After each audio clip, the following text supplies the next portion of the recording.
iyo nkuru irashyushye ahubwo mbwira neza ariko disi ihangane ndagusengera.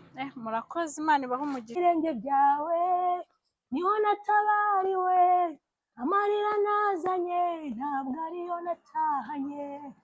Ku birenge byawe Mana niho natabariwe, amarira nazanye ntabwo. Yesu ashimwe. Yesu ahimbazwe. Ahimbazwe.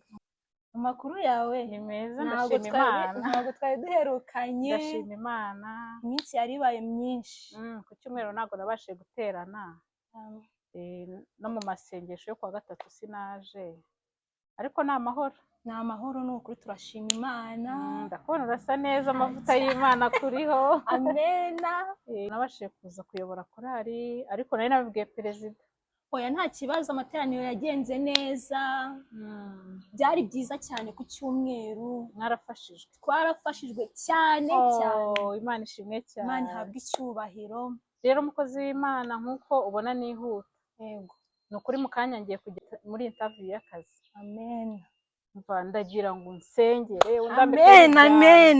Ni ukuri bigende neza, igikundiro cy'Imana kimbeho, amavuta y'Imana mbeho, ku buryo ndi butsinde abantu bose turi kumwe. Akazi akaba ari njye nk'ako kantu. Mana wumva icyifuzo cyacu, ni ukuri icyifuzo cyawe ndakigira icyanjye.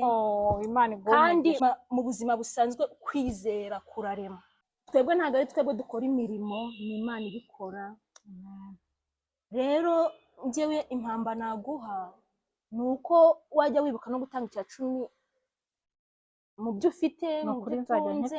Nzajya nyitangira kugira. Ndetse nihagira n'umuntu w'umukene ukugana ujye umwumva, ntazagire umuntu uciye urubanza. Kandi nzi neza yuko ibyo byose nubyubahiriza Imana izakwagurira imbago. Amen. Uzagaruka ushimira mu ruhame. Kandi nzi neza yuko Imana ishimwe cyane. Imana nta cyayinaniye, izagenda neza. Amen. Rero reka dusenge, tubyereke Imana, ibindi byose nyaguhora ku ngoma. Uwiteka ushobora byose, izina ryawe rihabwa icyubahiro. Mana yanjye, umukozi w'Imana yansengeye kandi nanjye ndumva nizeye kariya kazi ninkabona. Yesu umva nuguhita ngura imyenda yo kujyana muri korali, nzajya nyobora ameze neza, mfite furesheri. Sinjye uzarota we. Yesu ndi kubitekereza nkumva birandenze. Ewe Yesu, ni igiki se kandi kimfashe muri iyi nda we?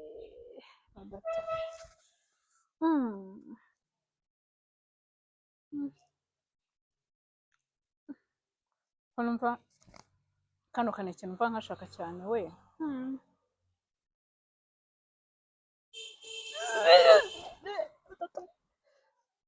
Ako sinibiki biri kumbaho Mana yanjye. Birabibyo nibiba. Yesu Kristo we, Mana yanjye we, ubu naratwaye inda nabigenza ni we. Ayo tata we. Mana we. Aka kazi kari indyankurye pe. Yesu we. Ariko se Mana, ko nshimye nabonye akazi, ko nshimye abantu turirimbana batazi ko natwise. Gusa nzasubira imbere y'umukozi w'Imana. Nzabigenza ko nkumbuye se gusenga, ko nkumbuye kuririmba, ko nkumbuye kuririmbisha, ko numva nkumbuye bene data koko. Numva nkumbuye mu nzu y'Imana. Akuriya mukozi w'Imana n'umwana mwiza, ntabwo ajya acira abantu urubanza. Uwamwegera nyamara yamfasha. Ako se kumva numva imitima imbunga mu Mana, nazamugera imbere se Mana ntabyumve, nabigira ntiwe bene data bakamenya ibyambaye. Oya, ariko ahora twigisha ijambo ry'Imana, atubwira ngo abarushye n'abaremerewe begere Yesu. Kandi Imana yamwizeye, yamukoreramo. Mana we, kuko nubwo mpembwa ariko ndaryama Yesu buri munsi irakura, ndebera nta kenda kakinkwira, reba agakote kanjye sinafunga ibodatu. Musende bigira n'Imana. Ngwino kwa Yesu, amakuba yawe uyamubwire. Mubwire buhoro ibikuriza, kugira ubwoba kandi wirira. Ayiwe, bwira Yesu byose n'inshuti yawe. ko numva bindenze. Uwiteka we, ubu se ninde wandamira? Ndumva agahinda kanyishe, ndumva nakiyahura. Mbese umwenda wose nambaye biragaragara, uwo tunyuze wese mba ndeba abona akunda. Ariko reka nsanga umukozi w'Imana wenda hari icyo yamarira.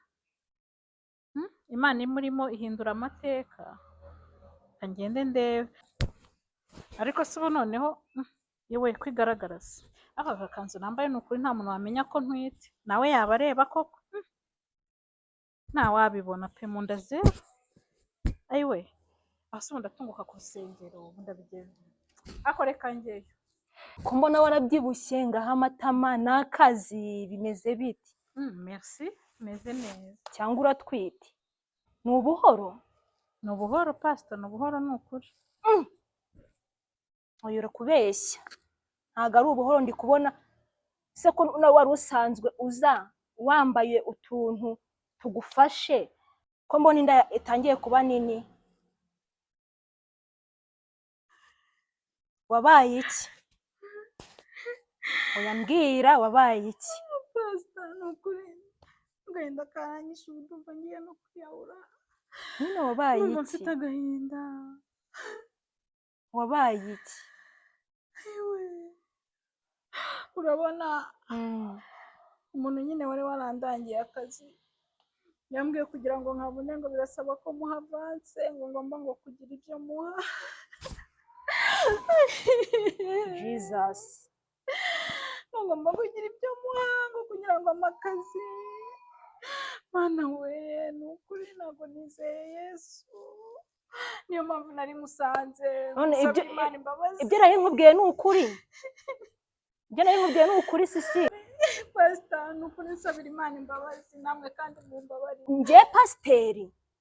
Ubu wabona ncumbishije umukobwa umeze gutya, wowe wajyaga ujya ku ruhimbi ukabwira abantu, ukaririmbisha abantu, abakorari bose bakuzura umwuka, wowe none n'ibi ngibi utwituye? Ubu ndagiye koko, abantu bose bagiye kumbona. ubwo se n'Imana yakubabarira mu by'ukuri? Reba ukuntu wajyaga muri korari neza neza, abantu bagafashwa bakuzuzwa. None umukozi w'Imana ni ukuri muca inkoni zabo. muri aka kanya ndaguciye mu rusengero, ndetse mu magurupe yose aba mu rusengero rwacu, mu mahame y'idini ryacu turaguca. ntago nkwiye kurera umukobwa umeze gutya w'indaya gutya. Akazi ko nahoraga nkubwira, umva haguruka ugende, turaguciye mu rusengero. n'Imana ntago yakubabarira.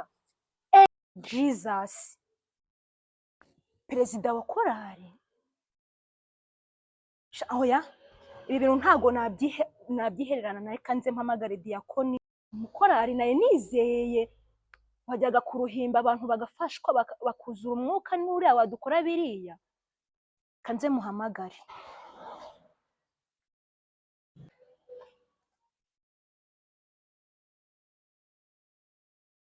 Shawu se, ego ko Mana ntago nabuze, ni ukuri ni akazi kameranye naho. Ego ku cyumweru ni njye nzanaririmbisha, ni njye nzayobora rwose. Reka ibyo byose wumva ni amagambo, barababeshya. Reka ndi mutaraga, ndi muryerye. Sawa basi, Yesu akomeza kurinde.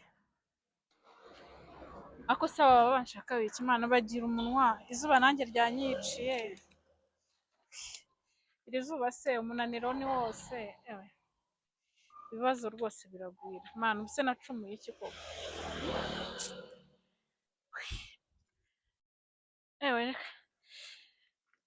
Ayiga Mana we, ayiwe ako se Mana iyi nda koko, iki kigere harya ngo ujye uha abantu ikigeragezo bazashobora papa?